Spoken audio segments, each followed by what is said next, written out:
Was there some book that really impacted you as a real estate investor? It's funny because you asked me that 5 years ago is a very different answer than right now, right? Great. Um, I will say that 5 years ago, that book was probably Traction, right? The EOS system, scale. Second, third color. That is the ability, and you've had other guests mention that book. That is the framework of how to scale a real estate company. Like Yeah. there it is. If you guys want to scale, you read that book. That shows you everything. And we did model after that for our scaled real estate company.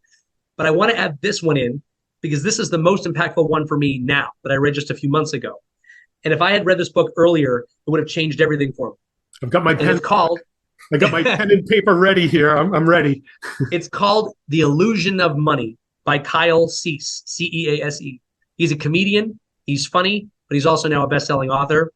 And all of my failures, learning experiences, reset buttons, all of my working on me and myself have led me to a point where now we know success is literally just what we make it in our own minds and our hearts. And it's funny, he does a great job of going through different myths of money and what we used to think was true that turns out to be false, just like all of our childhood stories, right? What we brought into our own heads and what we think was true, it turned out to not be true. And he talks a lot about using our inner gifts to create the abundance and the wealth that we desire for ourselves and our families. I So love that book. So that would be my next one.